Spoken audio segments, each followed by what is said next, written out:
Welcome to టియానోస్ kitchen Telugu. ఈరోజు recipe రొయ్యల curry తయారు చేసే విధానం. రొయ్యల కర్రీ తయారు చేసుకోవడానికి ముందుగా ఇక్కడ నేను 1 kg ప్రాన్స్ తీసుకున్నానండి. ఈ ప్రాన్స్ అన్నీ కూడా బాగా క్లీన్ చేసుకోవాలి సాల్ట్ వాటర్తో. ఇలా క్లీన్ చేసుకున్న ప్రాన్స్కి ఏమేం కావాలి మసాలా తయారు చేసుకోవడానికి మిక్సీ జార్లో ఇక్కడ ఒక 3 ఉల్లిపాయలండి, మిక్సీ జార్ చేసిన ఉల్లిపాయ ఇది. దీనిలోనే వేసేస్తున్నాను. ఈ మసాలా కూడా పొడి మసాలా తయారు చేసుకుందాము. దీంట్లో ఒక 1/2 టేబుల్ స్పూన్ మిరియాలు, కొద్దిగా 1 పించ్ దాల్చిన, అలాగే ఒక 4 లేక 5 లవంగాలు, ఒక స్టార్, ఇవన్నీ కూడా దీంట్లో వేసేసుకుందాం. గసగసాలండి, గసగసాలు అనేది చాలా బాగుంటుంది. మీడియం సైజు కొబ్బరి చిన్న చిన్న పీసెస్ కట్ చేసేసుకొని దీంట్లో వేసేసుకుందాము. కొబ్బరి అంతా కూడా మిక్సీ జార్లో వేసిన వెంటనే కొద్దిగా వాటర్ యాడ్ చేసేసుకొని దీన్ని పేస్ట్గా చేసేసుకుందాం. మిక్సీ చేసిన గసగసాల పేస్ట్ అంతా కూడా రెడీ అయిపోయిందండి. ఈ విధంగా మెత్తగా చేసుకోవాలి. ఒక 3 ఆనియన్స్ అండి, మీడియం సైజ్ ఆనియన్స్ ఇలా కచ్చిపిచ్చిగా నూరుకున్నాను. అలాగే ఒక 2 లేక 3 పచ్చిమిర్చి అనేది ఇలా పీసెస్ కట్ చేసుకున్నాము. ఇలా కావాల్సిన ఐటమ్స్ ఇప్పుడు కర్రీ తయారు చేసే విధానం. 2 టేబుల్ స్పూన్ ఆయిల్ వేస్తున్నాను. అలా తర్వాత వేసుకోవాలండి. ఈ ఆయిల్ ఈటికిన తర్వాత కొద్దిగా ప్రాన్స్ వేయించుకుందాము.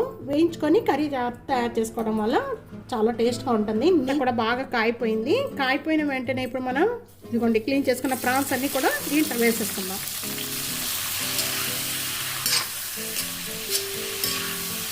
ఇలాగా స్లోగా వేయించుకోవడం వల్ల మనకి ఏంటంటే ఈ ప్రాన్స్ అన్నీ కూడా బాగా వేగి కొద్దిగా చూస్తున్నారు కదా కలర్ చేంజ్ అయిపోతుందండి. అంతవరకు కూడా వేయించుకోవాలి. ఇలా వేగితే చాలండి.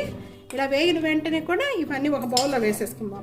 మళ్ళీ 2 టేబుల్ స్పూన్ ఆయిల్ వేస్తున్నాను. ఆయిల్ అంతా బాగా కాగిపోయిన వెంటనే ఈ కచ్చిపిచ్చిగా మిక్సీ చేసుకున్న ఈ ఆనియన్స్ అంతా కూడా దీంట్లో వేసేస్తున్నానండి. ఆనియన్స్ తొందరగా మగ్గిపోవడానికి 1 టేబుల్ స్పూన్ ఇక్కడ నేను సాల్ట్ వేస్తున్నాను. మగ్గుతూ ఉండగానే కొద్దిగా కరివేపాకు, అలాగే పచ్చిమిర్చి కూడా వేసేసుకుందాం. దీంతోనే ఈ ఉల్లిపాయ ఈ విధంగా మగ్గిపోయిన వెంటనే కూడా ఇప్పుడు ఒక 1 టేబుల్ స్పూన్ అల్లం వెల్లుల్లిపాయ పేస్ట్ వేసేసుకుందాం. అలాగే ఒక 1/2 టేబుల్ స్పూన్ పసుపు, ప్రాన్స్ మనకి 2 టేబుల్ స్పూన్ వేస్తున్నాను.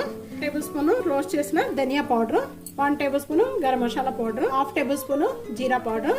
అలా అన్నీ కూడా వేసిన వెంటనే ఒకసారి బాగా కలిపేద్దాం. బాగా కలుపుకోవాలి. ఇలా కలుపుకున్న వెంటనే కూడా ముందుగా మిక్సీ చేసుకున్న ఈ గసగసాల పేస్ట్ అంతా కూడా దీంట్లో వేయించేసుకోవాలి. అవన్నీ కూడా బాగా కలుస్తాకి కొద్దిగా ఒక 1/2 గ్లాస్ వాటర్ యాడ్ చేసుకున్నాం. అంతా కూడా ఈ మసాలా అంతా కూడా బాగా వేయించుకోవాలండి. ఇలా కొద్దిగా వాటర్ యాడ్ చేసుకోవడం వల్ల మసాలా అంతా మాడకుండా ఉంటుంది. కూడా బాగా చిక్కపడి ఆయిల్ సపరేట్ అయ్యేంత వరకు కూడా ఈ మసాలా అంతా కూడా బాగా ఉడికించుకోవాలి. కూడా చేంజ్ అయిపోయిందండి. ఇలా కలర్ చేంజ్ అయిపోయిన వెంటనే కూడా ముందుగా మనం వేయించుకున్న ఈ ప్రాన్స్ అన్నీ కూడా ఇప్పుడు వేసేసుకోవాలి. ఒకసారి ఈ మసాలా అంతా కూడా ఈ ప్రాన్స్ బాగా పట్టించేసేద్దాం. మూత పెట్టేసుకుందాం.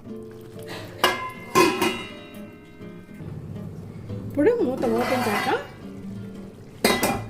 సపరేట్ అయిపోయిన వెంటనే కూడా ఇప్పుడు మనం కొద్దిగా ప్రాన్స్ ఉడుతాకి ఒక 1/2 గ్లాస్ వాటర్ యాడ్ చేస్తున్నాను.